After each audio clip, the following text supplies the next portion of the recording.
Welcome back to the Untouchaballs podcast. Caden and Evan here, bringing you another MLB episode. Today we are going to be talking about the Pete Alonso signing, him going back to the Mets, and then we're going to go into more prospects. We mentioned them a little bit on last week's episode, and we're going to be going into a lot of the top 100 prospects, players we like, really like, and players I think are either ranked too high or just really aren't that good and not deserving of even really being ranked inside the top 100. But first, we are going to start off with Pete Alonso. We talked about him a couple of episodes back. Where is he going to sign? It finally ended. He's back with the Mets on a 2-year, $54 million contract with an opt-out after the first year. Man, it's sad because he could have gotten, what was it, like 7 for 150 or something like that about 2 years ago. They offered him 7 for 158, and instead he held out Yeah. for free agency. I mean, that's a gamble you gotta take, man. I mean, it was interesting in his scenario because, like, I don't know, like how much higher he thought he's gonna be performing, Hmm. but he took a gamble and lost himself 100 mil. But I mean, you hey, never the know. Mets are happy. The Mets Oh, gotta be excited. Yeah, especially that lineup now. Oh man. yeah, that lineup's great because, like we mentioned when we were talking about possible landing spots for Pete, he is year in, year out at least a 30 home run guy. Like, it's that simple. Now you add him back into the lineup. Now you still have Soto. You still have Lindor. I mean, Mark Vientos. A Yeah. couple of maybe question marks, but people who have potential, like we saw Francisco Alvarez his rookie year hit 25 bombs. Yeah. Obviously, he was bad last year, but I think he was also just injured. Yeah. You have these other players that, as long if they're right, this is a very dangerous one of these top tier lineups, especially with Alonso back in the middle of that lineup. For sure, for sure. I think the Mets are kind of getting slept on because, like, you think about everyone's like, "Oh, the rotation's bad," but they have some depth there, and they have some prospects coming up.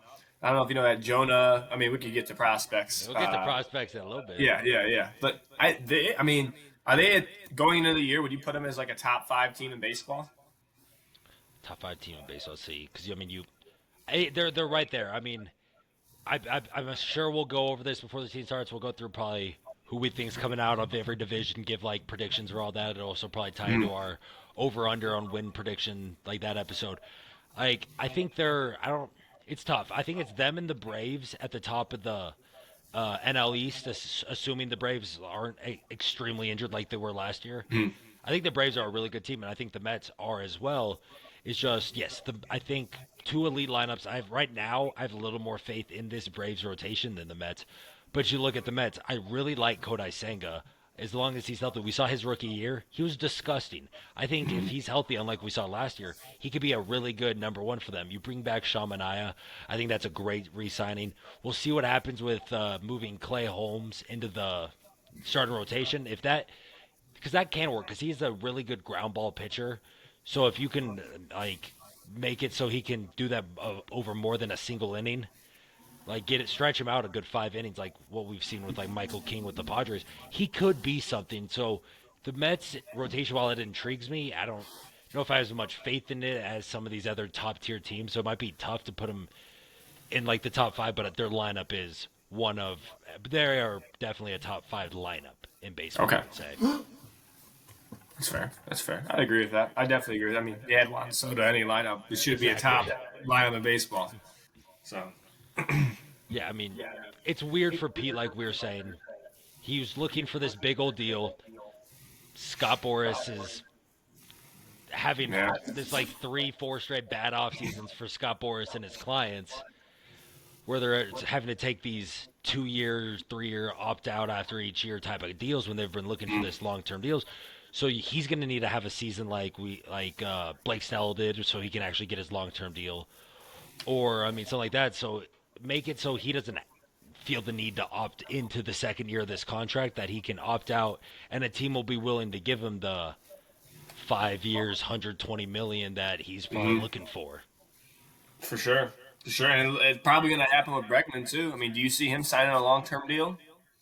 It's interesting because we keep just going and going. I mean, pitchers and catchers reported yesterday. We're recording this on Tuesday the 11th. Pitchers and catchers have already reported spring training is right around the corner, so he needs to figure it out and sign a deal. So it might come down to, I mean, he's also a Boris client.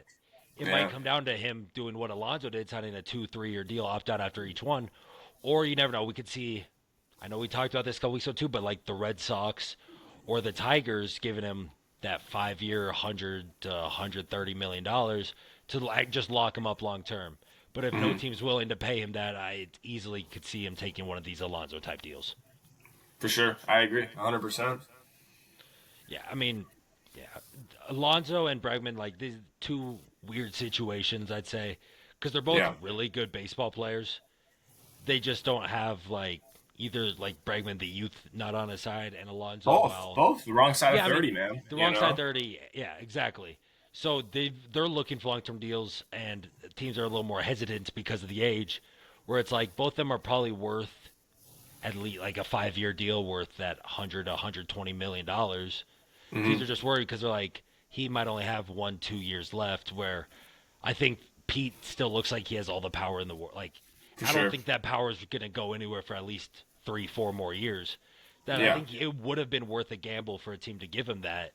But I think it's a great bargain for the Mets to be able to get him back for this just little cost. Oh, 100%. Like like yeah, I feel bad for Pete, but yeah, like if I'm Cohen or just a Mets fan in general, I'd be excited. I'd be stoked going into the year, especially after the run they had last year. They're able to retain their kind of guy. Like I mean, it seemed like for a minute there, Alonso was going to leave, but like it's fun. It's like you never see him in a different uniform. It just seems like he's always going to be a Met.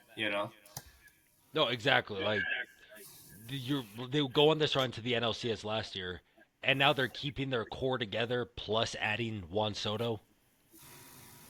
I mean, Yeah. that's perfect for the Mets. Like I don't see how that's Oh, not. yeah. I mean, they might have won the off season. I mean, it's hard not to say that. I mean, it's close, but they're winners. They're definitely They're winners. definitely winners. They are one of the probably top three winners they're probably number two for winners of the offseason. Yeah, Probably goes yeah, for sure. Dodgers, them, D-backs. I'd agree with that. Yeah. Like all three of All those right. teams had really good. I just think it's hard to compete with what the Dodgers did this offseason. Yeah, win a World Series and go get And a get Cy better. Young caliber. Yeah, two actually, Multiple, honestly. multiple, yeah. Yeah. Do that. Bring back Teoscar, sign Tanner Scott, sign Kirby Yates, re-sign Blake Trinan, Yeah. ink Tommy Edman to an extension, just sign Michael Conforto for 20 million for no reason. They didn't even lose anybody, did they? Bring over Sung Kim from Korea because you really like his Oh my god, I defense forgot and about that. speed. Like they just did whatever. So they're I think the number one winners of the offseason. But I think the Mets are definitely number two. Obviously bringing in Juan Soto already is going to put you at the top of this. Not only that, you get Clay Holmes, you re-sign Alonso. Like they had a really good offseason as well. You bring back Shamanai as well, like we mentioned earlier. Like they had a really good offseason. Oh yeah, for sure, for sure. And now, hey, spring training's here. Time to roll now. Yeah, we're about a month and a half ish away from games starting. So things are going to start kicking into high gear, especially with these MLB episodes. We're about to dive into some prospects here. But just so you guys know, as this keeps going, we'll have, like we mentioned, we'll have an awards draft. We'll do our stock market like we did for the NBA and NFL. We're going to do wins over under for all 30 MLB teams. So you'll see a big episode for that. And after we have, because me and Dwyer are in the same fantasy baseball league, after that draft, we're going to go through each of our teams, let you guys decide who you guys think's team is better. Yeah, you're looking at the defending champ right here, so. You're looking at the defending silver medalist because that's my specialty. That's right. But now we are going to move into prospects, players. Most of these are in the top 100 of MLB pipeline when they put out a couple weeks ago. We got this idea kind of because we started talking last week about how Ethan Salas being the number 34 overall prospect makes zero sense. It seems just kind of like name value, prospect pedigree that's keeping him up there.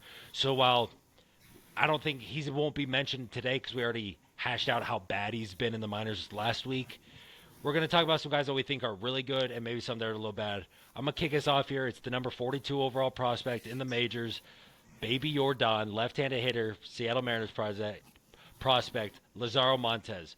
Last year hit 288 with 21 bombs, 105 ribbies, and 881 OPS. He's only 20 years old. And he's 6'3", 200 pounds, got a great lefty swing. Yes, he might strike out a good bit. Like he had 128 strikeouts last year, but He also walked 78 times. So his walk numbers are still really good, even though the K rate might be good. He still had an on base clip of almost 400. He had a 397 on base. So it doesn't matter if you're really striking out because if you're walking that much and you have this power, you're on base and OPS 881. Amazing. As a 20-year-old, that's incredible. And you hit 21 bombs. That power just is going to grow from there. Oh yeah, I mean, this seems like a very big year for him. Like he seems like I wouldn't be shocked this time next year he'd be a top three, heck, the top prospect in baseball. I mean, There's some other he guys I has the think. I potential. mean, he has potential. I agree because I That's what I'm like saying. Like him so his much. ceiling is that.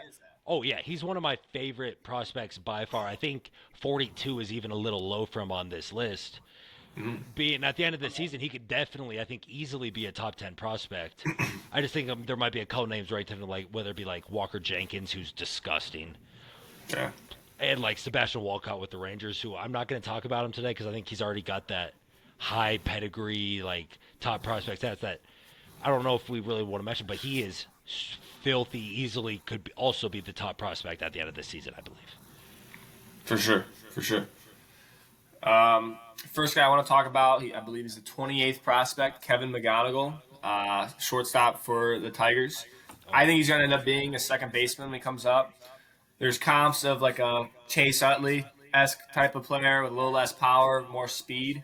Hit 309 last year in between low and high A, 853 OPS. Didn't really do much bombs wise. Hit 6 bombs and 272 at bats. But swiping the bases he did. I mean, he swiped 30 bases last year. Like I feel like he could end up being a very high end prospect. I mean, just as he hit as a 19-year-old last year. So I mean, this is another big year. One thing I am worried about is he did have a hand surgery at the end of the year. So I'm like, it kind of scares me with hitters. But I mean, for what he does, between everything he does, between stealing bases, and I think being 19, I don't worry for a prospect's power if he doesn't have it because he's a 19-year-old. You know, he's not really fully grown yet. So like, I guess if he has power potential, I think he could be a top prospect as well. You know, a top 10 prospect. You know, kind of like on that same level as Montez. Yeah. I mean, like you just said, you don't care about like really if they have the power at 19 because they're still developing. Just going back to Lazaro Montes, he had 20 bombs at 20 years old. Yeah, that's what I'm saying. Like if they have it, then you're like, oh hell yeah, you know what I mean? Yeah, But, I mean, speaking of your boy Kevin McGonigal, he seems um, like how would you put this? Like a very high floor type of player. Like you're not sure exactly how high of a ceiling. Like if he could be one of these premier shortstops. What I mean, he just seems like one of these players who, once does end up reaching the big leagues, he's gonna have a really just high floor. Like he's gonna go out there, even on like an okay season for him, he's still gonna play a pretty good defensive middle infield, and he has the speed to swipe bags, especially with these bigger bases and all these other rules now. He's gonna be able to swipe bags. He's gonna be able to get on base. I think whether the power really develops for him or not, like if he's only a 10 to 15 home run guy in the big leagues, I think you take that every day of the week. for sure, especially for the Tigers, man. That'd be huge for them. I mean, second base is kind of like they don't got really anything there. So I feel like I don't think we see them this year. I think, but like next year, I think next time, like late call up next year. Yeah, I mean, because you look at their middle infield situation right now. I mean, they still technically have Torkelson at first, but it's been reported that they might even try to play Colt Keith there or some this year so they don't have to play Torkelson as much because of how just horrendous he was last year. But I mean, right now it'll probably be opening day. You'll have Trey Sweeney at short, who showed some flashes last year, so we'll see a full year under his belt what he can maybe become. And I mean, Colt Keith at second's a pretty good middle infield. But let's say Torque doesn't work out and you want to move like a Colt Keith over to first, slide your boy McGonigal into second. That's a really good looking infield with also really young Jace Young over there at third now. You're right. Yeah, you're right. I'm just maybe hopefully Bregman. doesn't sign this. Maybe Bregman. Yeah. But we'll see. My next hitter I do want to mention, he's the number 56 overall prospect. He only played rookie ball last year, but that's also because he is only 17 years old. He was born in May of 2007, so about 2.5 years younger than me. And yeah, and Old man. Jesus Mate of the Milwaukee Brewers. He's a middle infielder, 6'1", and I mean, in his brief stint in rookie ball last year, 175 at bats. He hit 331, 6 bombs, a 10-12 OPS, and he also swiped 28 bags in 51 games. So he has elite speed. It looks like he has a really good bat to ball, and he's shown pop. So in 51 games, you have 6 bombs. Extrapolate that over the season, that's 18 bombs. Like he could be a 20 home run guy, 28 stolen bases. I mean, obviously that won't translate to the big league. Like that'd be overall. I'd be almost 80 bags. So I mean, maybe, Mm. but he could be one of these guys where we see get that 50, 60 bags, put up 20 ish, 15, 20 bombs, high average, and he's got the size to stay at short. I mean, 6'1", 190. He's got the size. He's 17, right? So it's Exactly. like He's a he's center, got so a he's gonna lot of put on time to grow. weight, and he's gonna probably he's gonna put on size. He'll by the time he reaches the bigs, might be 6'1", 200. Be able to maybe hit for even more pop, swipe all these bags, hit for average. I mean, I think this is gonna be a good year to see now after he gets out of rookie ball, see him more like at the low A, high A level, see what he can do there. And I think what we just have seen a little bit out of him at like only 17 years old, like how we were talking about Ethan Salas, how he was 17 years old, number like 4 prospect in baseball. Everyone hyping him up because look at him, he's catching it in a spring training game, and Yeah. then he has a sub 600 OPS in the minors. This is a player where he's also only 17 years old. We're going to see his first taste like the true minor leagues this Yeah. year when he gets to A ball and stuff. I don't see him having anywhere close to a 600 OPS. I think he'll at least be over 800. I think he Mm-hmm. the the sky's The the sky's the ceiling for limit this there. dude. Yeah, the Yeah. sky's the limit for this dude. He just seems like one of these more like well, in a couple of years, once he starts getting more league ready, everyone's gonna be talking about him as being this next guy at shortstop. 100%. Obviously he's only not because he did in rookie ball.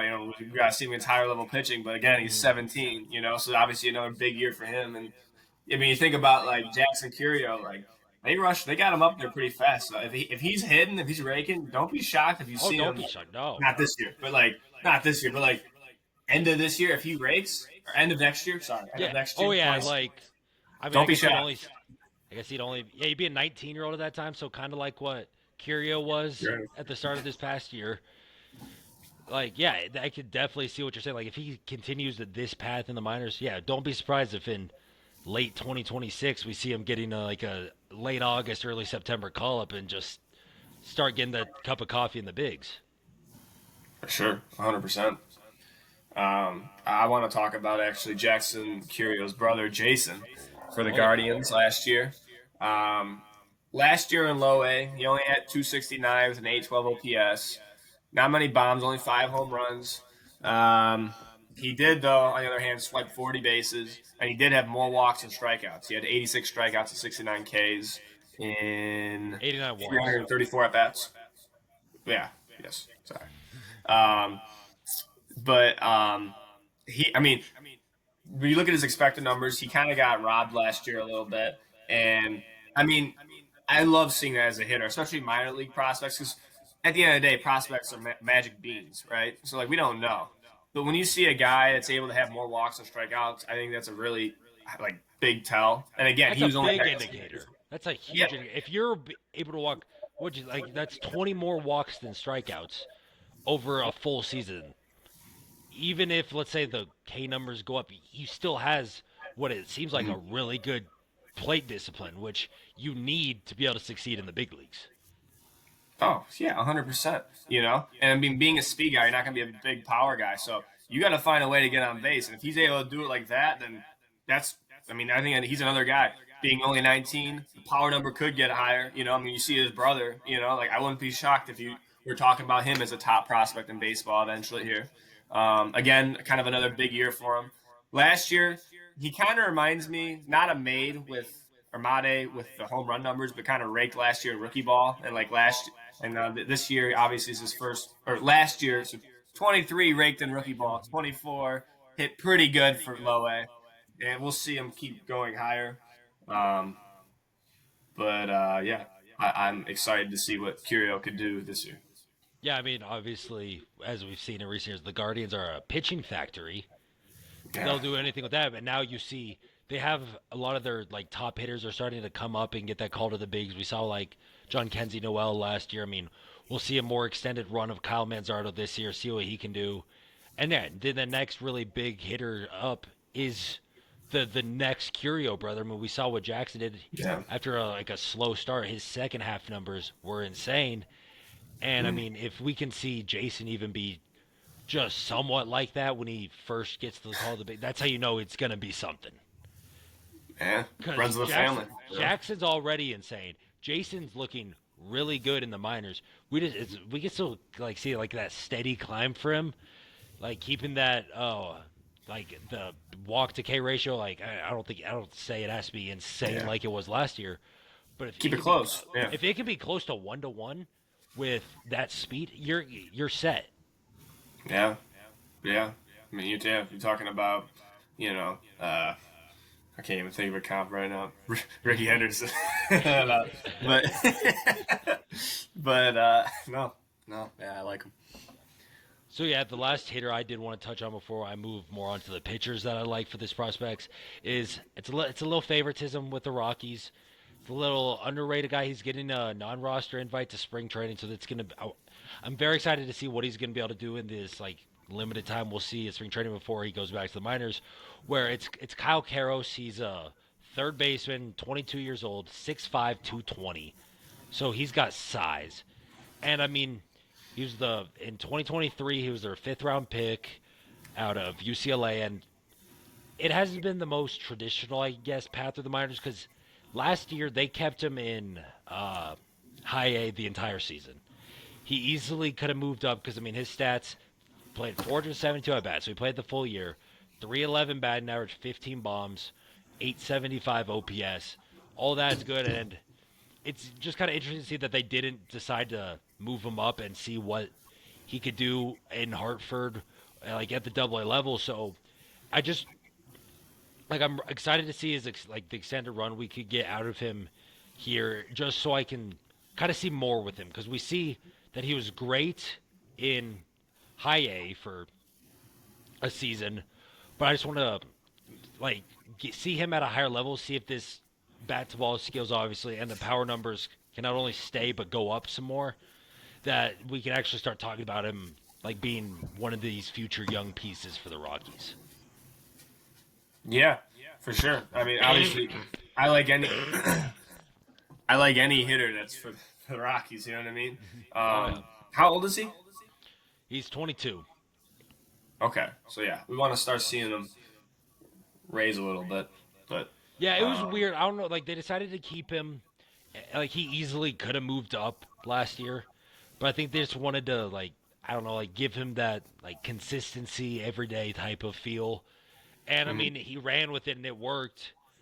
I mean like you're saying he like I don't know exactly why for sure. Like has to be like just give him the everyday run, see what he can do. Just playing third base day in day out, same team, and like just have the consistency in there. Now this year, hopefully, we see him start with the yard goats, give him that run at third base, see if maybe he can make him his way up to Albuquerque throughout the year, and hopefully end the year on a good note while where he's pushing the big league roster start 26. Yeah, that's the Rockies for you. Oh yeah. Gotta have a big year coming. Playoff dreams. Or bottom feeder dreams. Hey, you never know. You never know. Um, Last hitter I just wanted to mention was Moises Basteros. Get that right? Ballesteros. Lisa. Basteros. I like him. I think he's the only hitter we really see up this year, assuming unless he like falls off a cliff in AAA. He'll start up at the big league camp. He's a catcher, but the only problem with him I worry about is he is small. He's a small guy. I believe he's about 5'8" or so. He is He's kind of very small, yeah, and a little but he's chunky. A little short and chunky. stocky. Hey, stocky. Yeah. Short Stock. and stocky. Yeah, stock. Helps the stock. I worry that they move him eventually. I hope not, though, because he isn't a very good defender. But last year, he had 289 with an 825 OPS. and hit 19 bombs. So like, and I believe he played the fall league too, and he raked too.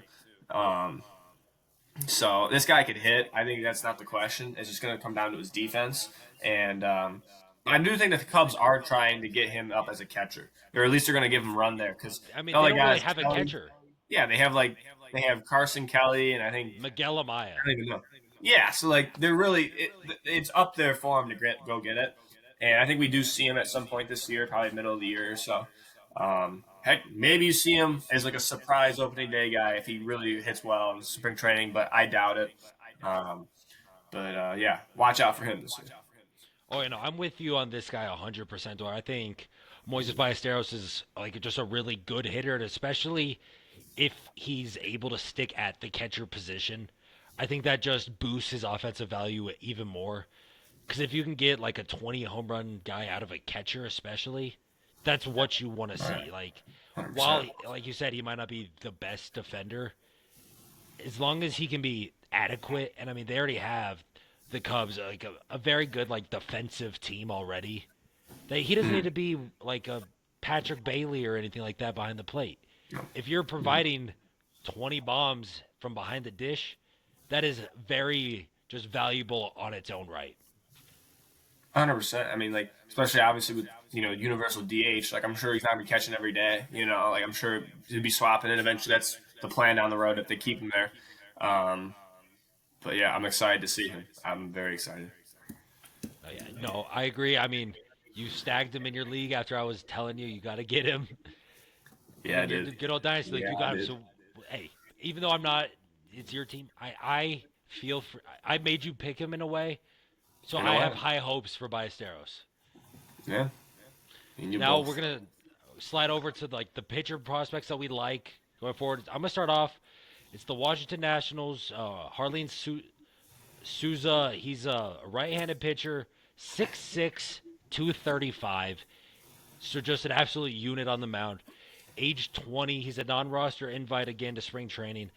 And last year, between A ball and high A, he threw 103 innings, and in those 103 innings, 157 strikeouts. So he has the strikeouts. Like ERAs are obviously something you want to look at when you're looking at prospects, but 157 strikeouts in 103 innings is insane. He has a 75 grade fastball, a 60 grade slider. I mean, it's insane. He was one of the Did he top walk in the guys math. last year? It wasn't bad. I mean, 48 walks, so It's not not okay. not great. He's young. It's How only, old is he? he's only 20.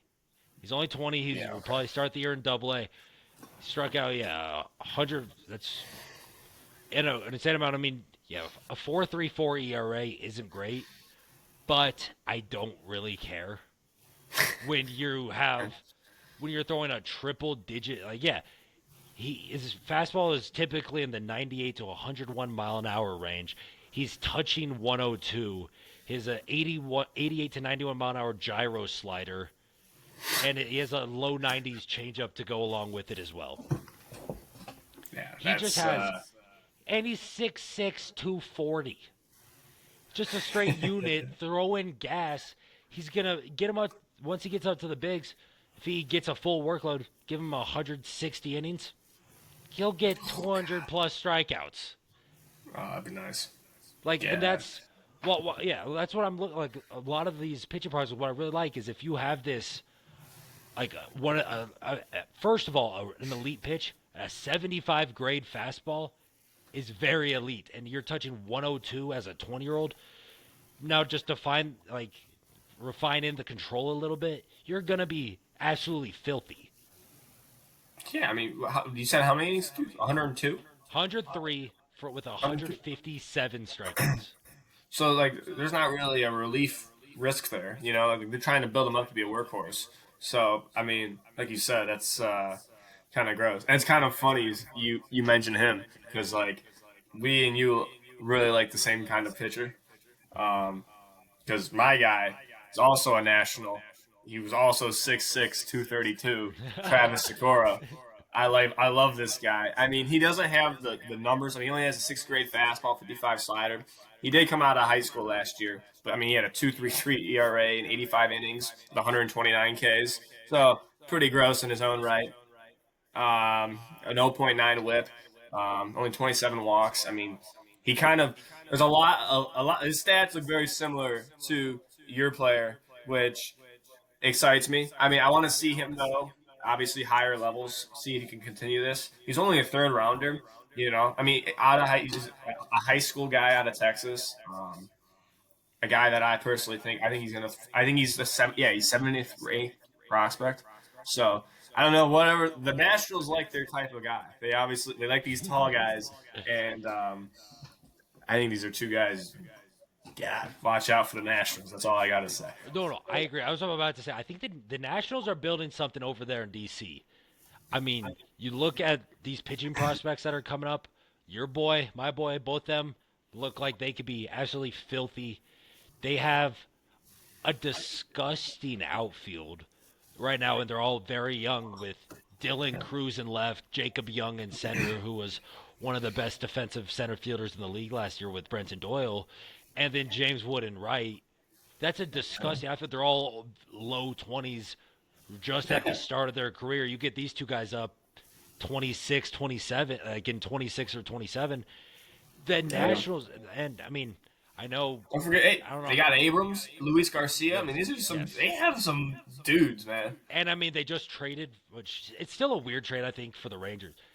They got Nathaniel Lowe from the Rangers for nothing. I still don't really understand that. They got Nathaniel Lowe from the Rangers for nothing. He's a good first baseman. Yeah. He's not that old either. I mean, I don't know, man. Nationals.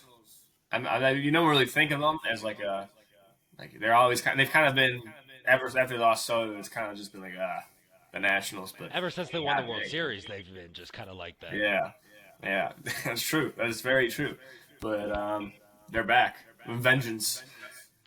Oh God, I can't wait to see James Wood, dude. I can't wait to see if he's the thing or not.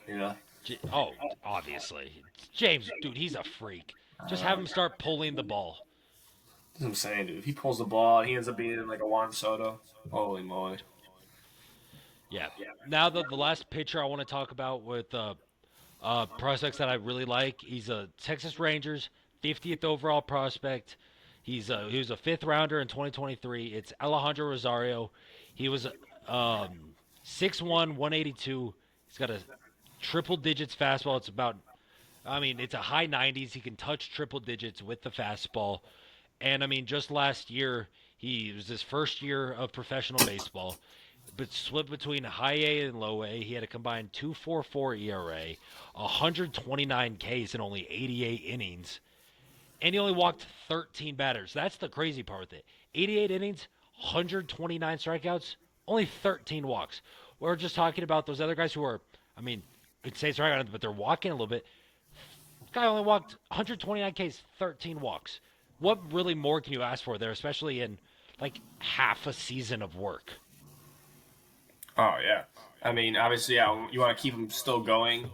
We want to see him like this year. Obviously, continue with the innings. Only 90 something innings about 88. 80. Yeah. So like you want to see him. We'll see. He's kind of like a. Never mind, not like him at all. But no, he just. I feel like he's like the Rangers got some special stuff brewing too. Kuna Rocker, the man, between they got guys that throw some gas, dude, Oh yeah. I don't know. Is he getting an invite to Major League Camp? Rosario? Yeah. Have him work with DeGrom, dude. Did not, sadly. No. It's okay. It seems like he's going to be starting the year. He's starting the year at Double-A, so he'll be with the Frisco Rough Riders. Start there. Maybe we'll see him at some point in Triple-A. Who really knows? He's only 20. I guess he just turned 23. So He's a little old. year. He's a little old. That's the only thing you knock on him. Maybe a little old, but he's still only 23. No, that's not that old. It's just like for where he was pitching in low A, that's kind of old, Well, it's his first professional season. He did go to college. Yeah. He's not like he's these international signings who are 18 years old, 17 years old. He went to college, played at Miami. That's the only knock on the guy, right? That's it. Yeah, exactly. That's only his age. That's it. Which I don't care. Exactly. I like old guys. we see him. I mean, another good year here. We could easily see him crack the 2026 opening day rotation, and at that point, he's only a 24-year-old rookie. Yeah. I Nothing can't wrong believe he only has a there. 60 grade fastball. That's very shocking to me. Like, how's that 60 Fit, grade if he's topping at 100? 60, but then he also has a 55 splitter and a 60 slider. So everything's Yeah. just good grades. Very nice. I like him very much. I just want to mention him very quickly because he's me. We're gonna get jersey of this guy. We love ourselves some Tink Hens. Pink heads, I baby. think he's gonna be a dog. I only worry about obviously the durability is a thing. You know, only threw 79 innings last year, um, but in those 79 innings, so I had 109 Ks, only 26 walks.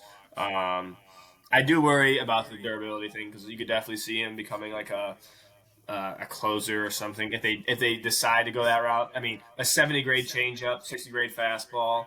Um, He's it's filthy. yeah, very. You know, that's really the only thing. Now he's 22. I think he might have a shot at getting some innings this year. I mean, the Cardinals suck. You know, like I could see him coming up. Um, but seeing if he could transition into that workhorse role would be very interesting because you know some guys just don't have that in them. But I love my boy Tink Hens. Love him. Oh, over here at the Untouchaballs podcast, we love Moises Ballesteros, Tink Yeah, Hens. yeah. And Sorry, I don't all care these what guys. Dwyer thinks. Lazaro Montez. We stand Lazaro Montez as well. He's gonna hit some bombs. He's gonna hit some But yeah, bombs. Tink It Hens, does if we suck can he's on the Mariners though, bro. It's such a I know. sad I place to be. know. But if we could see Come on, Tink Hens, Rockies, trade for him. God, there we go. That's a 50 home run hitter at Coors Field. Him and damn Charlie right. Condon just hitting bombs. Damn right. But I mean, yeah, speaking of Tink Hens, if we, like you're saying, if we can just see a healthy season out of him, especially with how bad the Cardinals look like they'll be, especially if we see an Arenado or a Helsley trade go through before the start of the season, that they're just going to be probably bottom of the Central, fighting there with the Pirates. And why not, if we see a really good first half out of Hens where he's healthy, you don't see a lot of arm problems or anything like that, call him up at like the start of August or whatever, and see what you can get with him. I mean, you might want to limit him because it'll be like the most he's ever Yeah. thrown in a year. But Yeah. but Yeah. if we can get a fully healthy season out of him, I'd love to see what we can get out of Tink Hens. Yeah. Yeah. I know this is off topic, but you mentioned the Pirates, and I saw a stat that I wanted to bring into you today. Oh, of course. I saw it was like it's been 9 years since they've signed a free agent to a multi-year deal. Like, What? what is that? Yeah, yeah, yeah. 9 years, almost a decade. That's okay. That's insane. Like, people have such a like problem with the Dodgers and stuff, and then you see like that, and it's like, bro, like, sign somebody. Do What are you something. doing? That's what I'm saying. Like, that's so aggravating, especially with. I mean, God, we talk about the Guardians having a pitching lab. I mean, even the Mariners. Now, I mean, you're looking at like the Pirates. Holy crap, dude! Between Skeens, Chandler, Jones, Jared or Thomas Harrington's the top Thomas 100 Harrington, prospect. yeah. Like, dude, Their God, dang. rotation could be filthy. Yeah, like you're saying. Like we were talking about with the Dodgers or the Mariners. They have the pitching. They have pieces in their lineup. They just need to fill a couple holes here or there, and they could be a competitive team, especially in the NL Central. Mhm. And they just don't do anything. Yeah. It's really weird. And he's just like, oh, well, I guess we gotta just like bank on them trading Skeens in 3 years to the Yankees or Astros. It's coming. Hey, speaking of the Pirates, though, now, I mean, are you good with all the prospects you're high on, or Yeah. are we ready to move No, to the other yeah, ones? yeah. I like the. Because I I don't mean, know what it's talking about the Pirates is, I think, it's a perfect segue for me. As the first guy I want to talk about here is Termar Johnson, where he's still somehow ranked inside the top 100 prospects. He's ranked 83rd, and I think it's really just name pedigree from before the draft, where he went first overall in 2022. I mean, starters, he's not a big guy. He's only 5'7", 175. And I mean, not saying like that is a bad thing when we see like what Altuve and people can do, but it's not great. And then you look at his stats. He's never had above a 244 average. He has a little bit of power, but I mean, last year He finally got up to Double A in his third year in the minors, and in that though, a 229 average, 712 OPS, hit 2 bombs. I mean, he walks a good bit. That's like his silver lining here. That's what keeps his OPS. OPS like above Yeah. 700 is that he walks a good bit. Last year, 85 walks to 116 strikeouts. The year before that, 101 walks to 120 strikeouts. So he walks a lot. It's just the rest of the hit tool. It just seems like it hasn't really developed much or really if at all so far, except for a little bit of power here and there.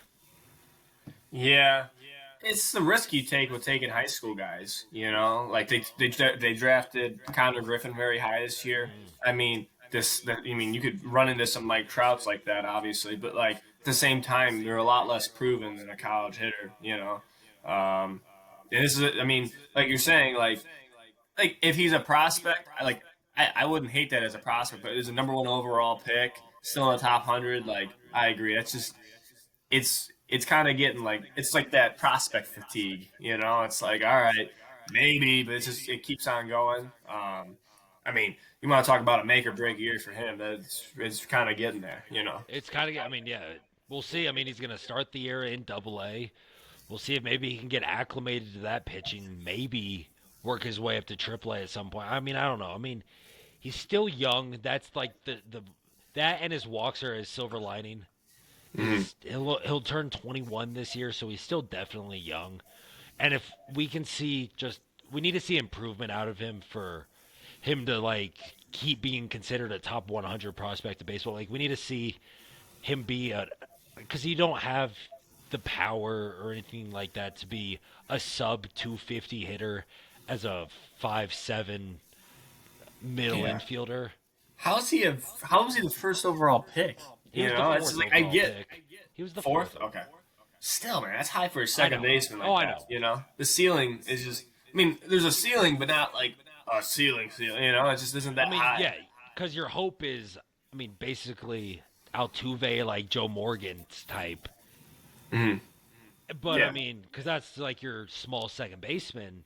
but But it's also so rare. You that's know, that's not. exactly, it's That's it. extremely rare. Yeah, and you're risking like a top 5 overall pick on him.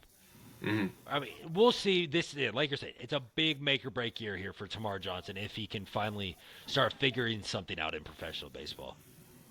I agree, 100%. Anything else you want to say? I got one prospect I want to talk about. I don't like. That you like or don't like? Don't like. Don't like. Yeah, you talk about him, then I'll have one more guy to end it. Okay, all right.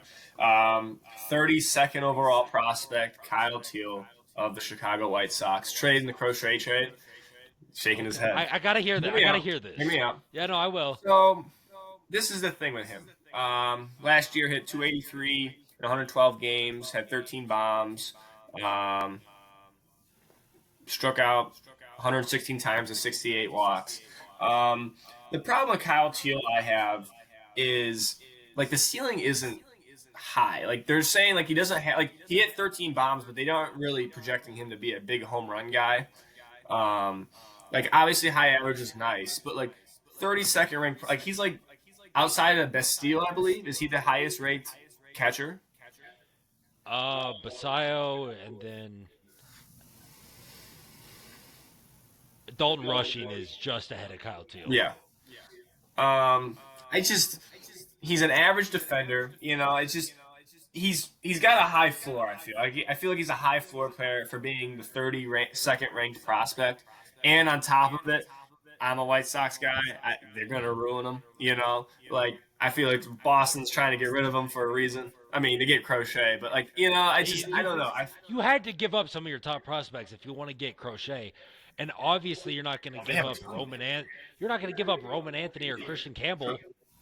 true. But they also have that other shortstop. What's his name? Mayer. I believe. Marcel Meyer.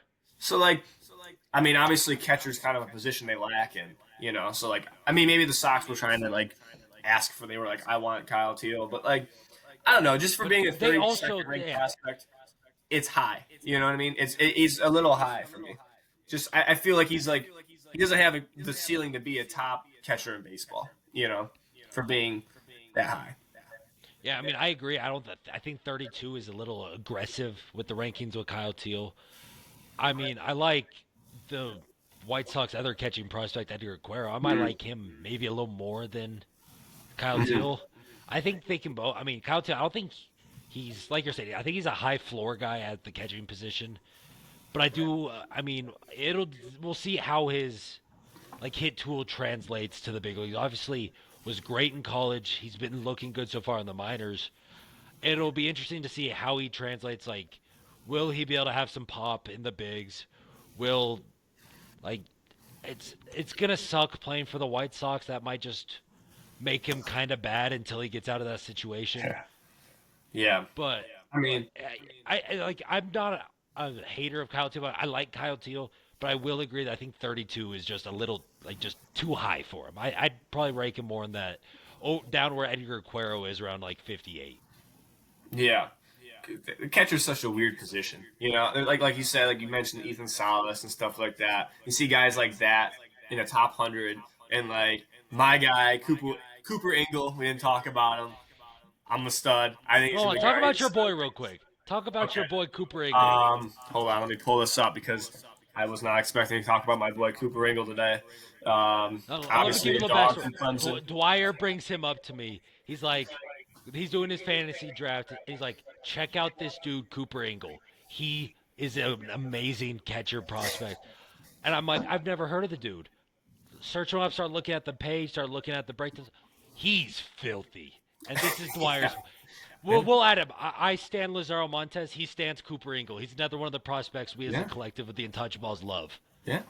Not even a top 100 prospect. This is 305, 11 bombs, 897 OPS, more walks and strikeouts. How is that not a top 100 prospect? Okay, he's 22, I believe. He's gonna be 22 this year. He's 03, so yeah, he's turning 20. Hey, his birthday's coming up. Happy birthday in February 23rd.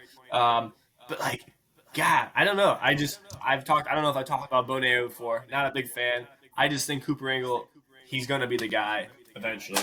But like that, I like that over Kyle Teal, which is crazy, but like, or at least close in the rankings. You know what I mean? But Yeah, hey, Cooper Ingle's your boy, and I see what you're saying. I 100% see what you're saying with him. I think he could be a dog. Speaking of other Cleveland prospects, though, another dude I think, kind of like you were saying about Kyle Teal, like I don't think he's gonna be a bad player by any means.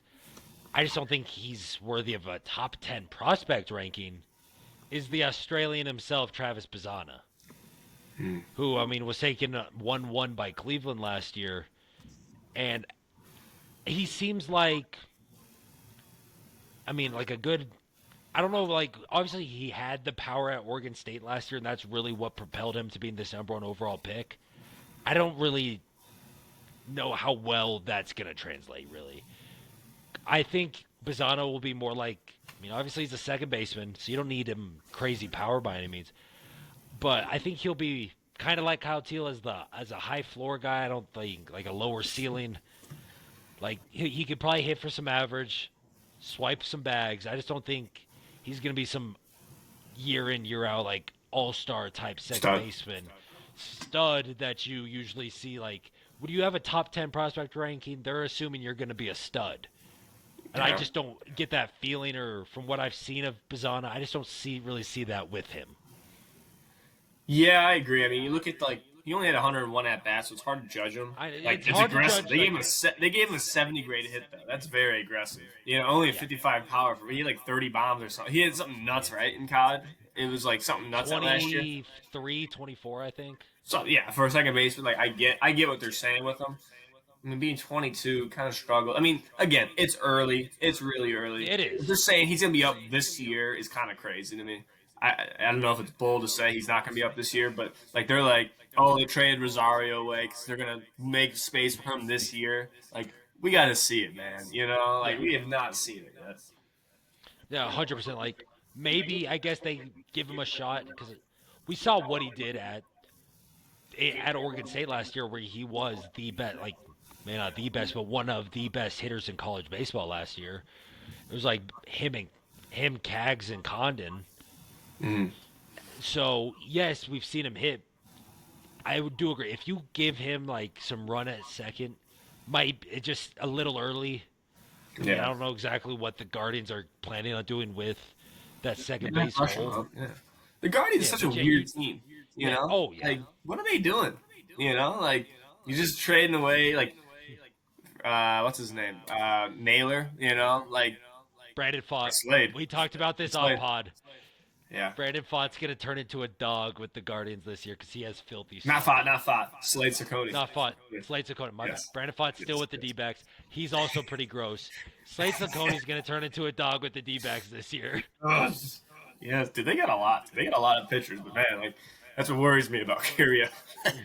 There's a lot we don't like with the Guardians hitters, but God, um, yeah, Yeah, I mean, obviously, like we mentioned earlier, spring training, pitchers and catchers are reported. Spring training's right on the corner, so we're gonna start seeing a lot of these prospects we talked about get some run at spring training, see what they're doing against these more big league caliber arms. Then obviously, season's gonna be right upon us. So keep looking out for more MLB episodes because, like I mentioned, we're gonna dive into it. Every team's MLB win over under. We're gonna go through all 30 teams. We're gonna do our stock market. We're gonna do an awards draft for Cy Young, Rookie of the Year, and MVP. We're gonna pick like division winners. We might even do some breakout players. You never know. We're gonna talk some fantasy stuff. So if you guys enjoyed this episode, make sure to leave a like, comment on the episode, subscribe to the channel if you are new, turn on post notifications so you never miss an upload. Share this with a friend, family, stranger, neighbor, anything like that, and check out our website at theuntouchaballs.wordpress.com. Thank you all for listening, and we'll see you all next time.